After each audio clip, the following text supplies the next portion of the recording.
So this video is about a big road trip my son and I took back in November of 2020 to Ephrata and Lancaster, Pennsylvania. We hit 5 thrift stores. We hit a used computer shop, a record store that was awesome, a retro video game slash comic book kind of store, and as a bonus, a tasty pancake place. Our first stop was Sheets, an awesome gasoline slash coffee slash food shop. I got a matcha toasted marshmallow drink. And my son got, despite the frigid 40-degree weather, he got an iced coffee. So we're driving into Ephrata, Pennsylvania here. It is about an hour and a quarter, maybe outside of Philadelphia, northwest of Philly. It's kind of a cool older town. It's got a number of very nice shops. And this was our first destination, Uncle Funky's, a vintage thrift shop. Unfortunately, it was closed. We had not looked at the website, and it was closed. I think it was a Wednesday when we were there. It has cool stuff. You get a sense of looking in the windows here what they have. They have a bunch of records. They have a bunch of vintage clothes, some toys, games. You never quite know what you're going to find here, but it definitely has a kind of a rock and roll attitude to it. So definitely worth the trip. I had, on a previous visit, found a kids kind of reel-to-reel player that was kind of funny. So prices are decent and selection is always interesting. So our second stop was Free Geek, just about a mile or so down the road from Uncle Funky's. They do a couple of different things. One of the things that they do is they are recyclers of electronics. But what they do is they take some of that stuff that has been donated and end up kind of refurbishing it, making sure it's working, and then selling it to the public. There's a decent selection, a fair amount of stuff. It's not a huge store, but there's a fair amount of stuff. So some of the stuff that you'll see here is that they sell VCRs and DVDs. You'll see that they have stereo speakers. When we happened to be there, they had this huge mixer for sale. Looks like $400. So again, stuff isn't cheap, but it's also not crazy expensive. And again, each time that you're there, you never know quite what you'll see. Those walls and walls of monitors, computer speakers. You'll see some VHS tapes here that go along with that VCR that you're going to buy. And surprisingly, VCRs are becoming a little bit more popular. If you can pick up a cheap one, especially if it has the remote at a garage sale, you can sell it for 50, 60 bucks, depending on which one it is. They also have laptops. They have a bunch of cables. You will see some video games there, sometimes that are donated.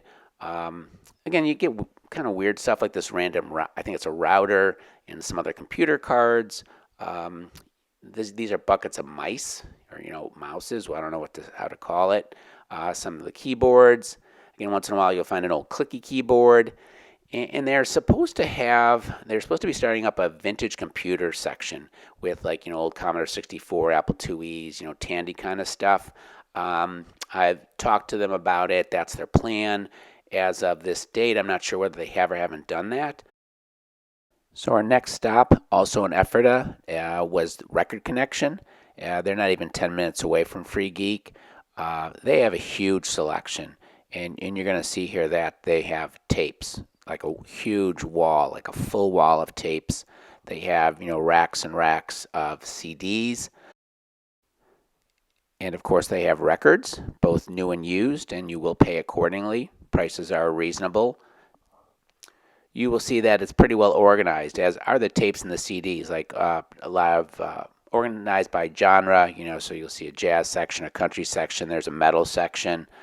They do have some cheaper stuff. These are some $2 bins. You can get some Loverboy, some Barry Manilow, which you desperately need for your collection. They have a room devoted to 45s. You'll see they also have some equipment. You'll see some a little bit later on as well. But I mean, that's just all 45. So if you love 45s, you're going to go nuts here. There is a second room devoted to records. Again, this is pretty much rock and roll, and so you're going to get Beatles, Stones, more modern stuff as well, kind of alternative. It, again, well organized. You don't really see it here, but there's even records on the floor in boxes. There is a lot of stuff. Here you'll see some more of that equipment. They do have turntables and receivers. They have a rack of shirts. I don't think that these are vintage, but you'll see like AC/DC and Megadeth and a couple others. So they're fun. You'll see they have Kiss. Here's Rush. So they're kind of tie-dye, so there's a Zeppelin one in there. There's that metal section to the right, and they even have 8 tracks. Not a ton. All right, so here's our find. Justin, what'd you buy? I got the Greta Van Fleet. New. I've been listening to them lately, so figured I'd get the album. Yeah, brand new. Yeah. Sweet. All right, and then I bought a bunch of. Yeah, you got your note over. Oh, all backwards. Oh, The Call. I had one of their albums. Yeah, $4, so kind of whatever. Easter House. I had one of their albums as well, and really good. I'm not so sure this one is as good, but I figured I would try. This is Dave Baby Cortez. We had a 45 of him doing fiddlesticks and something else, and it's just kind of a funky 60s sound, so just for that was $2, so that was easy. This is Nazareth. I love Nazareth. We found like 5 of these in the $2 bin, so they must be a crappy album or something. Something got to be wrong, but for $2 with Halka, I do like Nazareth. Kinks, yeah. So just again a $2 Kinks. So our next stop was Complete in Box, literally 3 minutes down the road from Record Connection. So Ephrata is a pretty great place, and they're called video games. They call themselves video games of every era. And they live up to that billing. So and they have some cheap stuff. This is like a dollar bin for stuff that nobody wants. And they have essentially every system. You're going to see this as we go through here. There's the Xbox 360. There's the Wii on the wall over there. Again, more Xbox stuff. And as you keep walking through here, you're going to see that they have PlayStation 1, PlayStation 2. Essentially every iteration, and they are, again, pretty well organized. Some of it's in alphabetical order. They even got Genesis, which is kind of cool, the Sega Genesis. Xbox One over there, on the wall 3DS. And again, some of the NES games, SNES games. And again, the stuff I love, Atari. And most of it's at 2600, some of it in box, some of it loose. But they even have like 7800 and other kinds of things. It's amazing what you'll find. Here's some of the other kind of extra stuff that they have, some board games, some figures. You'll see that they have some Funko Pops and things like that. So this is a relatively small piece of what they kind of do. But it adds to the store. One more reason to come. These old Pac-Man, Zaxxon, Miss Pac-Man games, they were selling for $20 each. I sort of regret that I didn't get them. More for the covers. I don't think I want to play them, but the covers are fantastic. And so, again, I wish if they had been like $5-10 each, I would have snapped them up in a second. You don't see those every day, so some cool extras. And you'll see here that they even have arcade games. At this time, because of COVID, they were not on. But generally they are on, and you can play them for free. So again, one more reason to come in. I think I saw them doing a tournament at one point. So they do that kind of stuff. They have some anime. They have these kind of really cool framed pictures of some old Atari 2600 boxes and a bunch of other, figures, popular figures from video games, older and current, Donkey Kong. They could do a Magic the Gathering and some other cards. They got some books and little plush things, and then they got comic books, boxes and boxes of comic books. So if that's your thing, you can also come here and find lots of things that you want. So it really is a huge store with lots of great things. So I ended up buying this Pac-Man in box for the Atari 2600. It was only $4. It's not perfect. It has a number on it, written on it, and it's a little beat, but again, for me, it's retro, it's classic. I want to actually just display this because I already have the game itself. But it was, fun. It was a good find. So after a bit of a side trip to the record store and the video games, we did get back to thrifting. This place is called ReUzit on State Street, and it's about 7 minutes from Complete in Box. It's a relatively newer place. I think it's probably been around for 2-3 years. It's big. It's a big open warehouse. It's pretty well organized. The stuff here is generally newer and cleaner. I do think they filter out the unadulterated garbage, like they don't put it on the shelf. What you're going to see here is an auction, and you'll see that they have it's a silent auction. You'll see the book in a minute. They have some interesting stuff. So there's an Apple keyboard, a Bose speaker, PlayStation 3 with some cables and a controller, some sports cards. But here's the book, and basically you have to do it in 3 5-minute $5 increments. And basically, if something gets a new bid, within 5 days they keep it going. And so a couple things happen. First of all, stuff tends to go expensively. Okay, so like there's the Mindstorms. There's a couple of Christmas trees if you notice them to the right and left. But stuff doesn't go for cheap. Stuff gets bid up. So here you see an example of a drone, and the auction started back in October 16th. The most recent bid was November 18th, and it was going for $200. And there's the drone itself. So that seems excessive, and it's a long wait, to see if you want an auction or not. So you got to have patience, and if you want it, you got to go back to the store. But again, they do pull out some good things. I think this qualifies as the most dangerous display case I've ever seen in a thrift store.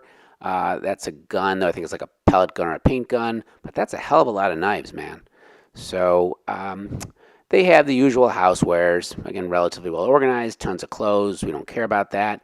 They have never had a lot of records, and we rarely find anything of interest. But of course, they have all sorts of books. They have a pretty decent assortment of games like this, checkers. Mostly newer stuff. You will occasionally find some older stuff if you get lucky, like any thrift store. Some Lego bins. Again, not crazy cheap, but not insanely overpriced as well. They have puzzles and things, like there's this 3D Millennium Falcon puzzle. You never know if it's complete or not. You'll see I take a pretty close look at this big bag of Lego or Duplos. Relatively clean. Most of them were Duplos. Not too many of them were the fake things. There's some figures in there, some cars and stuff. $12. It definitely takes away from how much profit you would make in terms of reselling. They do not have a ton of electronics. They'll always have some, but it's not like other places where you can find like all sorts of TVs, VCRs, computer stuff. They rarely have stuff. You'll see they have a microwave here. They have a couple of speakers and things, but they did have this RCA video camera, which was kind of neat, but that's a rare find. Even the most devoted thrifters have to stop for lunch, so we went to the Pancake Farm, literally right across the street from the ReUzit. They have mostly pancakes, obviously, but they do have eggs and a selection of other things that you can get, wraps and melts and things. So this one was called S'mores. I got one called a Raz, kind of like a raspberry one. So these are big, delicious, fluffy pancakes. We got 4 at $2.50 each. Honestly, we could have gotten 2 and paid $5-6. They were tasty and they were filling. Here's the other 2 we got. We got a peach one, those nice fluorescent glow-in-the-dark peaches, but again, very tasty with the crumbly top. My son's second one was a cookie crumb. Again, they were all very good. We would absolutely go back, and the price was right. So great local restaurant to try out if you're in the area. So after getting fattened up on pancakes, we went literally 2 minutes down the street to a Goodwill. It's kind of your typical Goodwill. Kind of organized, kind of not. Home goods, clothes, assorted stuff all over the place. Prices are decent. I think overall Goodwill is getting smarter. Some of the Goodwills are putting their better stuff up for auction and getting good prices for it. But you'll see here that we found a Duplo, and this Duplo is like $3. It's probably a little bit less Duplos than at the ReUzit you just saw a little bit ago, but this is $3 versus ReUzit, which was selling it for I think 12. So prices are a little bit better, but you pay for it with less organization and more clutter and more dirt. So from there, we drove into Lancaster, which was about a 15-minute drive. It's a Salvation Army family store. It's pretty large. A lot of it is clothes, of course, shoes. There's actually furniture in a separate room, so it's big, reasonably organized. A lot of stuff, some good stuff, some junk. You will find the usual. You'll find books. You'll find some video games, kind of on a broken down shelf. There's records there. They do have toys, a decent amount of toys, mostly new, some vintage. A lot of times they're bagged up. I don't know if that was because of COVID or just to keep the kids from playing with them. But again, it's hit or miss. This was kind of a cool Tomy. Dino's constructible. It's kind of motorized. So you'll find some things once in a while that are interesting. They have the usual board games. They have all sorts of home goods, probably 3 long shelves full of stuff. You'll be going along looking at unadulterated junk and suddenly see a kind of a rare, strange model tank. This one is half made, so it's not worth anything, but again, you don't see this every day. The prices are a real mixed bag, where with a tendency to be high. That Tomy thing I just showed you was only $3, which is reasonable, but this touchpad is 13. It's actually an interesting kind of thing. If it had been $3 or $4, I would have gotten it. It talks about how you can access any file anywhere with new touch gesturing, and you can kind of launch your browser instantly. It's relatively old. It's for Windows 95, 98. So like that's fun, but I'm not gonna pay $13 for it. Another kind of strange find: a SanDisk SansaClip Plus MP3 player with a manual, $6. So that's reasonable. And who doesn't need Mr. and Mrs. Claus salt and pepper shakers for $5? Kind of cool. I did pass, but pretty neat. So our final stop on this epic thrifting trip was the community aid thrift store. It is in Lancaster, about 10 minutes from the Salvation Army. They have clothes. They have tons of clothes. They have lots and lots and lots of clothes. They got lots of books with a nice little sitting area. They do have some records, though they separate out the expensive records. Home goods, toys. Every once in a while you'll find something interesting. This is a signature 513 typewriter, kind of a pretty blue color in the case. I don't remember what they wanted for it. Prices are reasonable, but they're certainly not giving stuff away. And so that kind of closes the lid on our huge day of thrifting with a couple extra fun stops thrown in. The drive time is about an hour, but again, realize that does not include driving from your home and then returning to your home. So it's an hour of sheer driving time between all of those stops, which isn't terrible. In the description below, I will have the names of the places we stopped, as well as their addresses and a website. I appreciate any comments, suggestions, things that you liked or disliked about any of these places, or other suggestions. There's always, of course, a mix of places when you go thrifting, with Goodwill kind of being the most kind of thrown together, to places like the ReUzit, which are kind of a little bit more high-end, but you pay for it. So all these places, as far as I'm concerned, are worth stopping at and make for a fun day of thrifting. So hope you enjoyed this video. And again, I really would appreciate any comments below, and consider subscribing. Thanks.